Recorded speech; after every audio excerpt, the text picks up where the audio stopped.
There's a few sci-fi cliffhangers that have stayed with me over the years. The first was Star Trek The Next Generation's The Best of Both Worlds.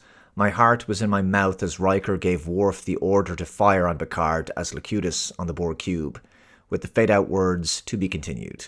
The next was Stargate SG-1's Camelot at the end of the show's 9th season. The Ori demonstrate the full extent of their devastating power, leaving our heroes left to take a major defeat on the chin. It's a brutal battle and a powerful season finale. The next was many years later, in 2018, with Avengers Infinity War, the Thanos snap that wiped out half of all life in the universe and ended on a shocking and somber note. Now, I'm not saying that there haven't been great cliffhangers from other shows and movies over the years. There have been plenty, but these are three that have always stuck with me personally. And in the case of the last one on my list, Infinity War, it's probably the biggest cliffhanger in the history of a Hollywood franchise, given the enormity of the incredible cultural phenomenon that the Marvel Cinematic Universe had become at that time. And the film came out at the end of April of 2018, and so it really kicked off people's summer.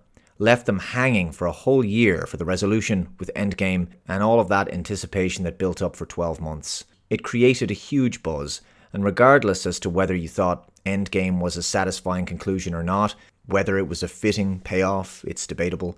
I think it could have been much stronger, but it was certainly a serviceable conclusion nonetheless. But since then, the highlights of the MCU have largely been two Spider-Man movies, Far From Home and No Way Home, and Guardians 3 was okay. The Spider-Man films probably could have just spun off into their own universe and left the MCU behind, which is why I would have preferred if Tom Holland's version of the character had just spun away into his own Sony Spider-Man universe. But the critical issue for the MCU is not only that it lost most of the core original Avengers cast after Endgame, characters who had made the franchise great, but that there's no longer a central story with a sense of high stakes, like what we had with the Infinity Saga. But to make matters worse, the multiverse story arc just destroys the idea of stakes and consequences, because any character who dies can just be brought back through some contrived alternative universe plot device. All that's been left for the MCU has been gimmicks and attempting to shoehorn more and more Marvel properties into the MCU, such as Blade, Fantastic Four, and the X-Men. Speaking of which, we should probably talk about Deadpool and Wolverine right after this. But first, let's talk about today's partner for this video. It's NordVPN, a virtual private network to keep you safe and secure online. It's never been more important to protect your activity and your devices when online these days. Get yourself the fantastic NordVPN. And so make sure you sign up using my link below and take advantage of Nord's next generation security features, which includes advanced protection from cyber attacks, trackers, and malware.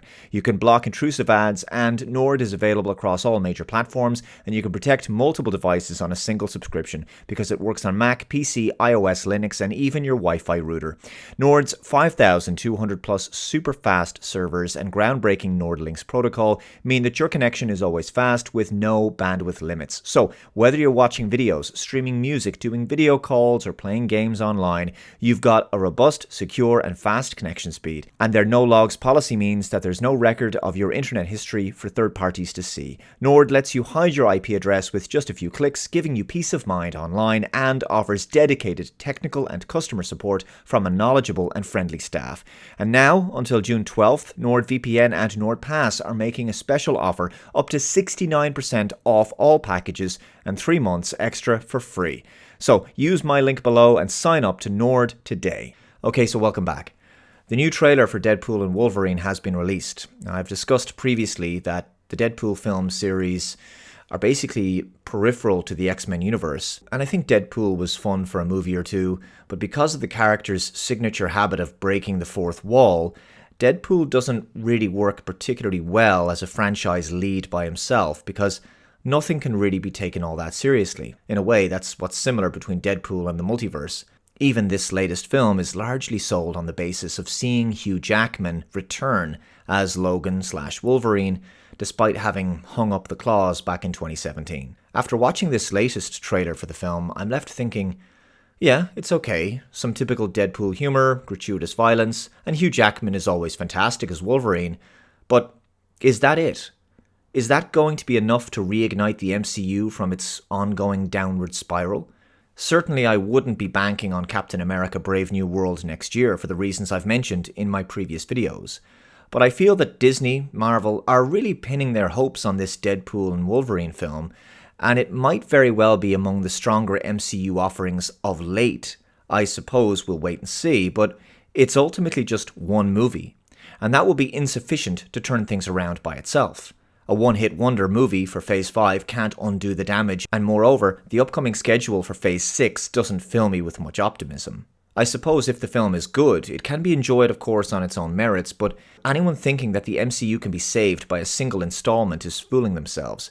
I personally think that the MCU needs to be retired for some time, but that probably won't happen, so the next best thing is a complete reset, a blank slate, and begin from the ground up with a new vision. The MCU needs to have a clear vision and plan once again, similarly to the Infinity Saga.